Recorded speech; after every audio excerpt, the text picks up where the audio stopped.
Let's talk about incidence and prevalence. Incidence, by definition, is the number of new cases in a specific time period divided by the population at risk during the same time period. Well, what does that mean? Well, let's draw a timeline. Let's say we have a population of 5,000 people, and we're studying this population for a period of 10 years. And we heard that people are catching Ebola. In this population of study, there's 500 new cases of Ebola in this population over the period of 10 years. So the incidence rate will be 500 divided by 5,000 people which are at risk of developing the disease. Because now we get 1 over 10, which is 0.1 or 10%. Okay? So, sympathetic nervous system activated. Sleep schedule missing. Brain offline. But me, I'm out here cramming nephrology like I didn't just waste 3 hours doom scrolling memes. Wait, didn't Dr. Adesina explain this? That one video where it actually makes sense. I gotta find it. Wait, where's the video? Where is the playlist? Why did I not subscribe?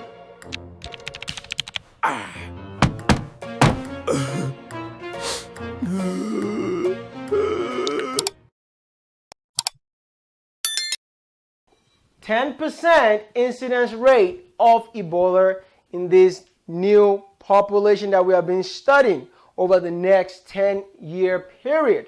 Remember, it's in the same time frame, same period. So let's say 15 years, an extra 5 years is added to this, and some new cases have been discovered 5 years later, but that's not in the same time period. We only studied them for 10 years. That is why a specific time period, new cases, population divided by the population at risk. Now let's look at the prevalence. Now prevalence is the number of existing cases divided by the population at risk. So let's say this is another population, all right, and we want to go study the population, and there's about 50,000 people in this population of the country. And we heard there's already 5,000 people that are infected with HIV. They are living with the disease. They already have the disease. It's not a new case of the disease. So in order to calculate the prevalence, we already have 5,000 people in the population, right? 5,000 people. So it will be 5,000 divided by the population that's at risk of developing the disease, which will be 50,000, okay? And that's to give us about 10% prevalence. So if I want to find out what's the prevalence of the disease in this population, it's about 10% prevalence of HIV in that population. Now, if they now tell you 50 new cases was discovered, well, if 50 new cases were discovered, now we're talking about incidence of the disease compared to disease that people are already living with. So often another formula for prevalence is the incidence rate times the average disease duration. Okay, so let's say our incidence rate here was 10%. Okay, and we said the duration of people that are living with the disease is about 10 years. Let's say that's 0.1, right? Or 10% is 10 over 100 times 10. Okay, that's 1. Okay, so the prevalence will be 1 in this population. That's to calculate the prevalence of the disease in that population. Now, often prevalence is greater than incidence for chronic diseases. Because what happens is, if you think about it as a little pool. Hey, before you continue watching the lecture, I've got a free gift for you. I just launched my brand new book called Crush your CBSE, CCSE, and USMLE exam. This is your ultimate guide to pass your USMLE and your CBSE exam. Now, why did I write this book? Listen, a lot of students are struggling with the CBSE exam, CCSE, and even some of them are struggling with USMLE. Now, inside this workbook is actually 40 cases, all right? And I can walk you through it right here, where I show you the exact blueprint that I personally have used to train over 10,000 medical students and millions of students around the world on how to study for the USMLE. Now, all these cases are handpicked at the highest yield concept, but there's a lot more to these cases, all right? This workbook is 100% free. All you simply have to do is click the link in the description and grab a free copy. Now, this workbook also comes with video lectures that correspond with every single subject that we cover and a topic that we cover inside the book. And more importantly, also we're going to show you the explanations of each exam question that we talked about. So listen, this is an absolute goldmine and it's my personal gift to you. All you simply have to do is click the link in the description, grab your free copy. You're gonna have the PDF and you're gonna be able to get access to all the video lectures that come along with this workbook. So listen, if you want a copy of my workbook, click the link in the description, grab a copy for yourself and start learning the blueprint that I use to teach thousands of my students in my program on how to study for the CBSE, CCSE, and the USMLE. Click the link, grab a copy right now. And this is a limited time offer. Before I take the website down, it's not gonna be available for long. Grab the book and start enjoying and studying. All right, let's get back to the lecture. Hi everyone, I am Mark Falirina, a non-US IMG, currently living here in Vancouver, BC. I originally came from the Philippines where I did my medical school in Doña Remedios Trinidad Romualdez Medical Foundation in Tacloban City, Leyte. In this video, I'll be sharing my experience on how SmashUSMLE was able to help me navigate the entire Step 1 preparation and ultimately passing with a good score.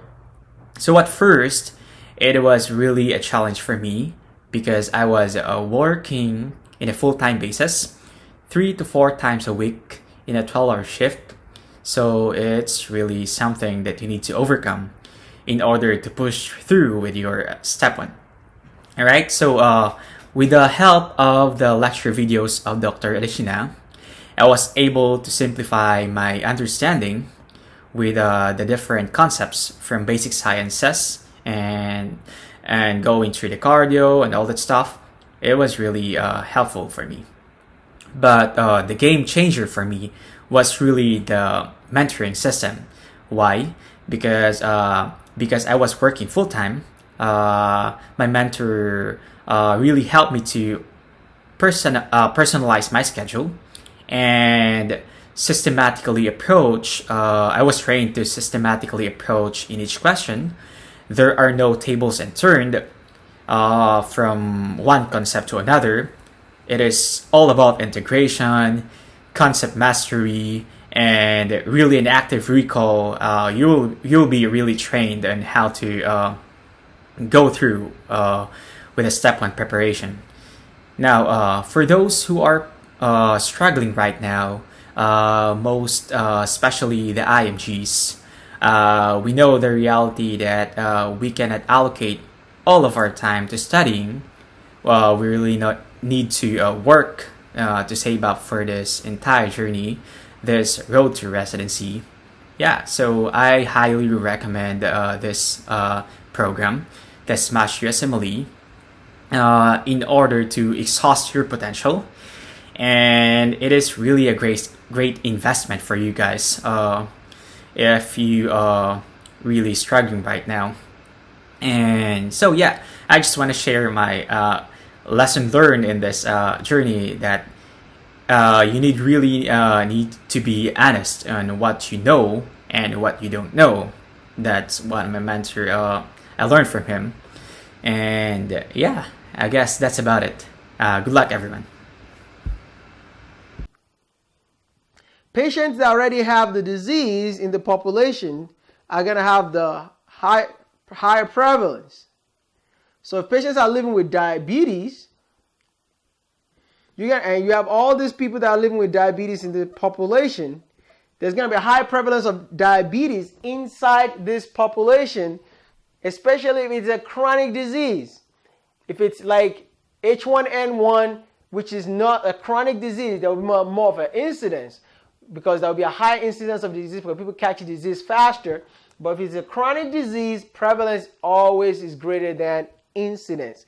These are very important concepts. So remember, incidence only looks at the new incidents, and prevalence looks at all the current cases in a disease population and the population that's at risk of developing the disease. Thank you for watching this lecture video. I hope you enjoyed it. I would like to hear your thoughts in the comment section below about what you think about this lecture. And also, if you want to watch more lecture videos like this, click right here to watch more lecture videos like this. And don't forget to like and subscribe. You rock.